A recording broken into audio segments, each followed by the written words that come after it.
कभी हम पैसा नहीं देंगे, छत पर बुला के ले गया, 3 मंजिल पर से नीचे धक्का देकर गिरा दिया, किया पिया के। छोटे छोटे बच्चे, इस बच्चा को दिखाइएगा, इस बच्चा का भरण पोषण अब कौन करेगा? देख लीजिए इस बच्चा को, इस छोटे छोटे बच्चा का, मासूम बच्चा, इसका भरण पोषण कौन करेगा? इसका जवाबदेही कौन? देखिए ना नीतीश कुमार जी, एक छोटा सा बच्चा, इसको कौन पालेगा? इसका सहारा कौन बनेगा? कल बड़ा होगा किसको पापा बोलेगा? दिल्ली में कमा रही है तब पैसा मांगने के लिए ठेकेदार छत पर से धक्का मार के बेटा के गिरा दिया है 9 बजे रात।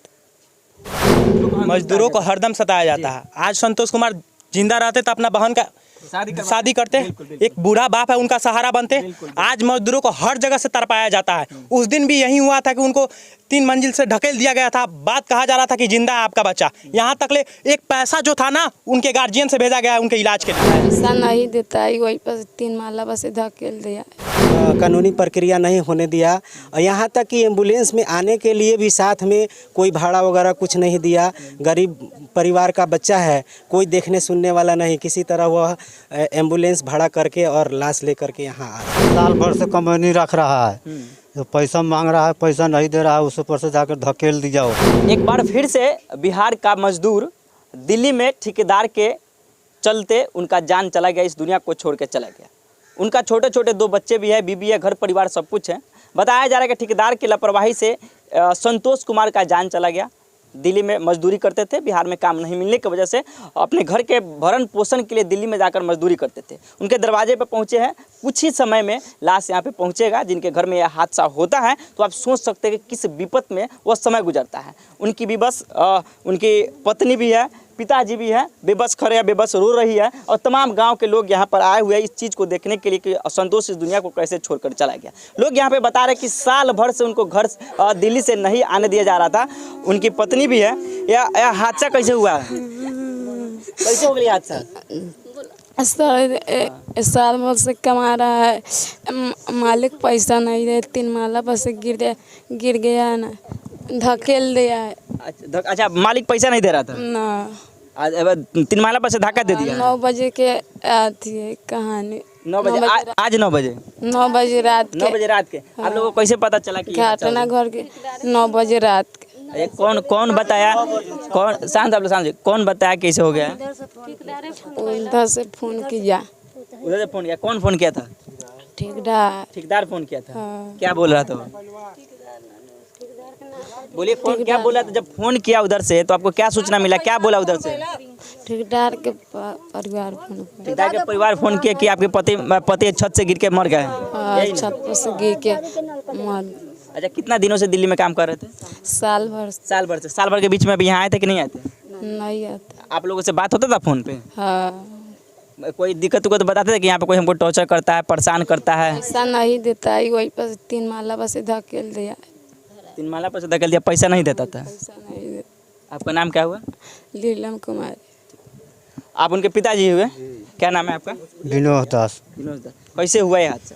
ये हुआ से साल भर से कमैनी रख रहा है, जो पैसा मांग रहा है, पैसा नहीं दे रहा है, उस ऊपर से जाकर धकेल दी जाओ। अच्छा, क्या करा, बोला से हम पैसा वैसा नहीं देगा, बस धकेल दिया, धक्का दे दिया। पैसा जब मांगने गया तो 3 मंजिला पर से धक्का दे दिया। धक्का दे दिया। कहाँ का ठेकेदार है, नाम जानते हैं? ठेकेदार बाबू लक्ष्मीपुर के। नाम क्या है? लाल बाबू। लाल बाबू जी। और ये कब की घटना है? ये घटना है 6 बजे, घटना 9 बजे मालूम हुआ है 5 बजे सुबह। घटना रात 9 बजे है, माने 9 बजे रात को छत से गिर के उनकी मौत हो गई। लेकिन आप लोगों को सूचना सवेरे 5-6 बजे पता चला? 6 बजे हमको पाता चाचा से फोन किया, वो ठेकेदार फोन किया जी। क्या कह रहा था? बोल रहा है सब आपको लड़का गिर गया, अस्पताल में हम भर्ती कर दिए। भर्ती कर दिए? जब तक उनकी जान भी चली गई? जान भी चला गया था। हाँ, यहाँ से गया तो मैंने ख़त्म हो गया, वहाँ सब लिख पढ़ कर दिया, सही समय से कर दिया। हादसे से पहले, माने कि कल से पहले जो आपसे बात होती थी फ़ोन पे, तो कुछ बताते थे कि कोई हमको टॉर्चर करता है, मारने होने का धमकी देता है, पैसा नहीं देता, इस तरह का? ना, कल का नहीं धमकी, वही दिन का धमकी दे रहा है। कल तो सब खत्म हो गया था। इससे पहले कुछ कह भी रहा था आपका बेटा कि हाँ हमको पैसा नहीं देता, धमकी देता, परेशान करता था? हाँ, परेशान कर रहा था, धमकी दे रहा था, कह रहा था। कौन धमकी दे रहा था? वही ठेकेदार धमकी दे रहा था जी। पैसा नहीं दे रहा था? नहीं। मैंने साल भर के बीच में घर आए थे कि नहीं आए थे? नहीं कभी नहीं आया कभी था। नहीं आया था? ना तो जब धमकी उमकी दे रहा था आप लोग उस बात को जानते थे कि हाँ मेरे बेटा को दिल्ली में परेशान कर रहा है ठेकेदार, पैसा नहीं दे रहा, घर नहीं आने दे रहा? हाँ सब जान रहा था। सब कुछ जान रहा है। हाँ साल भर से बउआ दिल्ली में कमा रही है, तब पैसा मांगने के लिए ठेकेदार छत पर से धक्का मार के बेटा के गिरा के मुंगा दिया है 9 बजे रात। कौन कौन धक्का दिया? ठेकेदार। ठेकेदार धक्का दिया, जी। पैसा मांगने गया था। हाँ, आप लोगों को कैसे पता चला? ठेकेदार फोन करके हम लोग के बताए हैं। आप लोगों को बताया है? जी। अब क्या करा? अब बात हुई उसके बाद में? तो हम सवेरे खानी कहलक से तोर बेटा मर गेलवा हॉस्पिटल में, बोलूँ हम धो दिले बारी उठा के। अच्छा, आज हादसे से पहले आप लोगों को भी कहता था कि हाँ पैसा नहीं देता है, धमकी देता है, परेशान करता है? हाँ जी। आप पहले कहता था? हाँ। ठेकेदार घर आने के लिए चाहे उसका कमाई मजदूरी तो पैसा नहीं देता था? ना नहीं देता। ना। तो देखिए शिकारगंज थाना के संतोष कुमार अब इस दुनिया से चले गए हैं। लापरवाही ठेकेदार का है, इनके पूरे घर का जितने भी सदस्य हैं, उनकी पत्नी है, चाची है, पिताजी है, सभी बेबस पड़े, सब आंखों में आंसू है। इस दर्द को बयान नहीं किया जा सकता है। बतरसे नीतीश कुमार को सोचना चाहिए कि बिहार का मजदूर दूसरे राज्यों में कमाने जाता है, गाली सुनता है, लात खाता है और इस दुनिया को छोड़कर चला भी जाता है। बशर्ते सरकार को छोड़िए, यहाँ पर ठेकेदार की लापरवाही है कि साल भर से उनको रोक कर रखा गया था, कोई पैसा नहीं दिया जाता था, उनको परेशान किया जाता था, टॉर्चर किया जाता था। जैसे घर के वालों को लोगों का कहना है कि जब कल पैसा मांगने गया तो 3 मंजिले से धक्का देकर उनको नीचे फेंक दिया गया और उसी फेंकने के दौरान उनकी मौत हो गई। इस दुनिया को छोड़कर चले गए। उनके छोटे छोटे बच्चे, इस बच्चा को दिखाइएगा, इस बच्चा का भरण पोषण अब कौन करेगा? देख लीजिए इस बच्चा को, इस छोटे छोटे बच्चा का, मासूम बच्चा, इसका भरण पोषण कौन करेगा? इसका जवाबदेही कौन होगा? इसका जवाबदेही? ठेकेदार इसके खर्चा को उठाएगा, इनके घर का भरण पोषण करेगा, क्योंकि वहीं एक लौता कमाने वाला बेटा था। बूढ़े बाप का सेवा कौन करेगा? इनका कुछ दिन उम्र बच चुका है, कौन देखेगा इसके? इनकी बीवी को देख लीजिए, इनकी पत्नी को देख लीजिए, इनके छोटे छोटे बच्चों को देख लीजिए, कौन संभालेगा? अब कौन संभालेगा? इनकी दादी है, कुछ दिनों इस दुनिया में रहने वाली है। वहीं पोता था, एक बहन भी है। तो ये हादसा कैसे हुआ पता है आपको? माँ के फ़ोन किए थे रात का, तो फ़ोन करते थे तो उन्हें से धमकी दिए थे। तो साल भर से बाहर रहते थे, तो बोले से हमारा बहुत दिन हो गया, सब पैसा दीजिए। तो कहे थे हम पैसा वैसा नहीं देंगे, अभी से अभी रहिए। तो भैया बोला कि नहीं दीजिएगा तो हमको भाड़ा दीजिए, हम घर जाएंगे, हम बहुत दिन आना हो गया है। तो कहे हम पैसा नहीं देंगे, छत पर बुला के ले गया, 3 मंजिल पर से नीचे धक्का देकर गिरा दिया, खिया पिया के उसका। अच्छा, पैसा मांगने गया तो धक्का दे दिया? पैसा मांगने गया तो उसको धक्का दे दिया। तो उधर से फ़ोन आया था, तो किया था से आपको बेटा के हम भर्ती कर दिए हैं से हॉस्पिटल में। आप भर्ती नहीं किए थे, गेटे पर रख दिए थे, हम भर्ती नहीं करे थे। तो हमरो मालूम नहीं दिया। तो मेरा मम्मी सुन के रोने लगा। था हमने पूछे थे क्या हुआ मम्मी, कथी हुआ? तो कही पहले तू फ़ोन करिए उधर। तो हमारा फ़ोन पर नहीं, दूसरा का मोबाइल पर कॉल आया था। तो दूसरा आदमी हमको कहे, हमारा मोबाइल पर नहीं था। हम इधर से फ़ोन दिए, इधर से फ़ोन किए तो हम पूछे से हमारा भैया कहाँ है? तो वो बोला आपको भैया हॉस्पिटल में हमारा हस्बैंड लेके गए थे से हमारा हस्बैंड। तो हम कहे हस्बैंड ले गए तो आप मालूम काहे न दिए से? मालूम काहे न दिए? तो कह रहे थे से अथी मालूम हम नहीं दिए से, अब मालूम होगा ना। एक थप्पड़ हम को नहीं मालूम दिया था, लाज के तो ये मुआ के रख दिए। झूठों के बोले से हीरा दास के मोबाइल पर फ़ोन किए थे, उसी के पहले फ़ोन किए थे, तब हम अपने मोबाइल से फ़ोन किए थे। तो उसका परिवार रहा था जन ठेकेदार के, वो हमको धमकी देने लगा, बहुत तरह का धमकी देने लगा। तो हम कहे जब हम नहीं उधर सब नहीं किए थे तो हम कर रहे थे, तब सच्चाई बताइए पूरा। तो वो नहीं बोले, बहुत तरह का बात बोले थे। तो बाद में हो गया, तब लाल बाबू दास काम थे। आप तो उनके बहुत करीबी बहन है, करीबी रहते होंगे। इससे पहले आपको बता देते कि हाँ यहाँ पर हमको धमकी देता है, कोई परेशान करता है, पैसा नहीं देता है?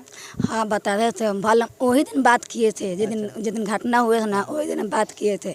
तो कह रहे थे बउआ से पैसा मांग रहे थे से हम आप बिहान गाड़ी पकड़ लेंगे से पैसा मांग रहे चाहिए तरी बुलावा तरी ठेकेदार के, ठेकेदार से पैसा मांगे तरी से देवाला कि ना। तो पहले से ठेकेदार बोले थे हम अभी पैसा नहीं देंगे, आपके घेर के रखेंगे, अभी पहले से बोले थे। तो हम कहीं से भैया से नहीं दे, तो घर से कहे से किराया भेजा के आप चलिए, ये साल भर गेला हो गया है। तो घर से नहीं कहना हम जब कमाए हैं जौन हम आधे पैसा लेंगे आएंगे मगर आएंगे। तो इतने बात के लिए लाल बाबू दा छत पर चढ़ के 3 मंजिल पर और उसको मारे थे और सीधा छत पर से धक्का दे के नीचे गिरा दे और उनका प्राण निकल गए थे।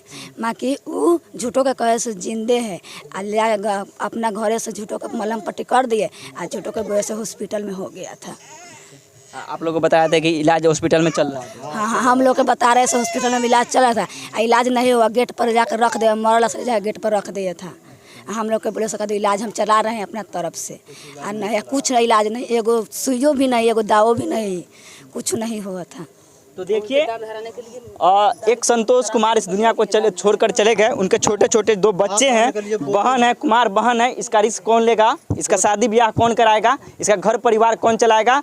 बूढ़े बाप है, देख सकते हैं, उनकी पत्नी भी है, छोटे छोटे बच्चे। इसका गुजर बसर कौन चलाएगा? एक ठेकेदार जब कोई भी मजदूर काम करता है, अपना मजदूरी जब मांगने जाता है तो 3 मंजिल से धक्का देकर उनको इस दुनिया से विदा कर दिया जाता है। यह है हमारे बिहार का सिस्टम और यहाँ के ठेकेदारों का सिस्टम। हम चाहेंगे कि इस वीडियो को शेयर करके वरीय पदाधिकारी के पास पहुँचाइए, सरकार के पास पहुँचाइए, ताकि इस घर को न्याय मिल सके, एक कुंवारी बहन को न्याय मिल सके, इस छोटे छोटे बच्चों को न्याय मिल सके और एक अबला पत्नी को न्याय मिल सके, एक बूढ़े बाप का न्याय मिल सके।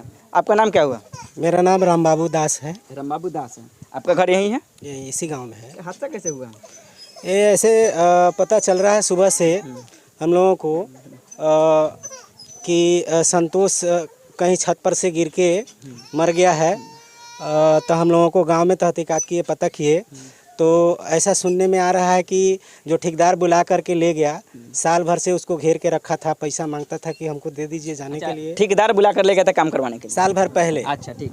तो वो तंग हो करके मतलब घर आने के जब भी चाहता था पैसा दे दीजिए तो पैसा नहीं देता था और इस क्रम में यह घटना हुआ है। ऐसा बताया जा रहा है घर के लोगों के द्वारा कि घटना मतलब पहले हो गया और बाद में इन लोगों को इन्फॉर्म किया कि हम हॉस्पिटल में भर्ती किए हैं। तब यहाँ से कुछ लोग गए इनके घर वाले हॉस्पिटल में देखने, तो वहाँ जाने पर पता चला कि मर चुका है।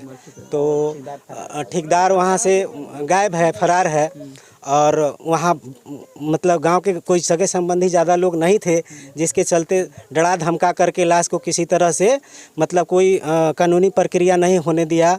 यहाँ तक कि एम्बुलेंस में आने के लिए भी साथ में कोई भाड़ा वगैरह कुछ नहीं दिया। गरीब परिवार का बच्चा है, कोई देखने सुनने वाला नहीं, किसी तरह वह एम्बुलेंस भाड़ा करके और लाश ले करके यहाँ आ रहा है।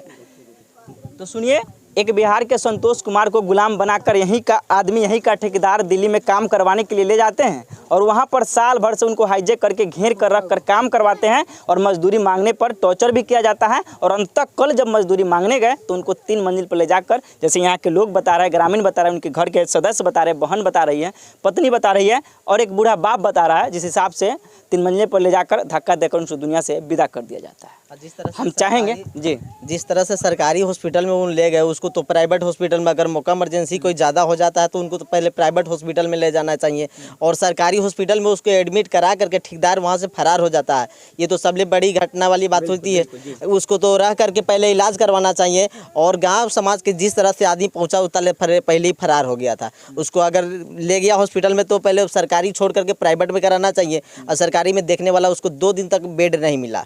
2 दिन ऐसे इधर से इधर करते रह गया लाश को और कुछ सुनवाई नहीं हो रही थी। फिर गांव के लोग पहुंचा वहां से, यहाँ से अम्बरिया से वहां दिल्ली आदमी पहुंचा, उसके बाद में प्रक्रिया होने लगा तब जब तक ये डेट कर गया।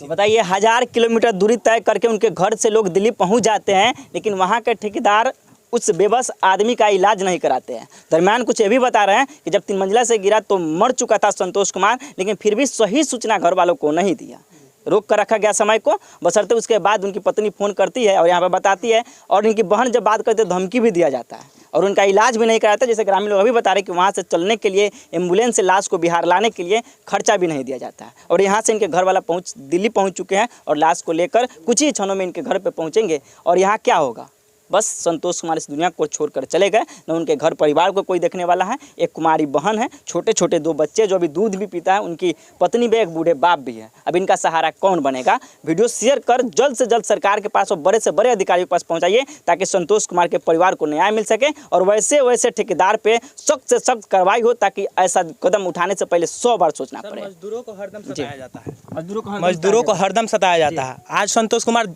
जिंदा रहते तो अपना बहन का शादी करते, एक बूढ़ा बाप है उनका सहारा बनते। आज मजदूरों को हर जगह से तरपाया जाता है। उस दिन भी यही हुआ था कि उनको 3 मंजिल से ढकेल दिया गया था। बात कहा जा रहा था कि जिंदा है आपका बच्चा। यहाँ तक ले एक पैसा जो था ना, उनके गार्जियन से भेजा गया है उनके इलाज के लिए। और उनको इतना ही अगर इलाज करने का शौकीन था तो प्राइवेट में जाते ना, सरकारी में ले जाकर। वो तो पहले ही मृत घोषित हो चुके थे। उनको सिर्फ यह सुझाव दिया जाता था गार्जियन के पास कि हाँ वो जिंदा है। जिंदा बार बार तरपाया जाता है, बार बार मजदूरों को यहाँ ले जाकर वहाँ ले जाके उनको मार दिया जाता है। इसका कोई समाधान नहीं मिल पाता है। उसको प्राइवेट हॉस्पिटल में ले जाके एडमिट कीजिए। तो सरकारी में तो कोई प्रकार की इतना जल्दी इलाज नहीं हो पाता है। उसको बोले थे प्राइवेट हॉस्पिटल में ले जाने के लिए, तो बोल रहा है ठेकेदार से मेरे पास पैसा नहीं है, और वहाँ से जब तक बोले थे वहीं पर रहो तुम, हम लोग आदमी भेजते हैं अपना इलाज उसका प्राइवेट हॉस्पिटल में ले जाकर करेंगे। जब तक वो ठेकेदार वहाँ से, मेरा आदमी जब तक पहुँचा तब तक ठेकेदार फरार वहाँ से हो गया था। तो अब इसी बात का अब संकेत चल रहा था। देखिए ना नीतीश कुमार जी, एक छोटा सा बच्चा है, इसको कौन पालेगा? इसका सहारा कौन बनेगा? कल बड़ा होगा किसको पापा बोलेगा? वो तो दुनिया में चला गया। सरकार मजदूरों के लिए सोचते हैं। अगर उस संतोष कुमार का अगर हत्या नहीं किया गया रहता तो आज इनका भी शादी ब्याह वो उनके गार्जियन सोचते हैं। आज इनको सोचने वाला कौन है? उनकी वाइफ जो है ऐसा ही रो के अपना भी जान गंवाने के लिए तैयार है। आज उसका जिम्मेदार कौन है? ठेकेदार नहीं है तो कोई और है। अगर ठेकेदार इसमें इन्वॉल्व नहीं है, यही सरकार से गुजारिश किया जाता है कि इनका निष्पक्ष जांच किया जाए और जांच में जो दोषी है उनको सख्त से सख्त कार्रवाई किया जाए उन पे। देखिए, बड़ी अधिकारी से यही घोषणा करेंगे और यही अपील करेंगे कि सख्त से सख्त कदम उठाकर ऐसे ठेकेदार के खिलाफ कार्रवाई करिए, ताकि ऐसा ठेकेदार ऐसा कारनामा, ऐसा हादसा को अंजाम देने से पहले 100 बार सोचे। बाकी वीडियो को शेयर करिए और वरीय अधिकारी के पास और नीतीश कुमार और तेजस्वी यादव के पास पहुंचे, ताकि इस घर को न्याय मिल सके। बाकी आप साथ ही देख रहे वीडियो देखने सभी दर्शकों का बहुत बहुत धन्यवाद। जय हिंद, जय बिहार।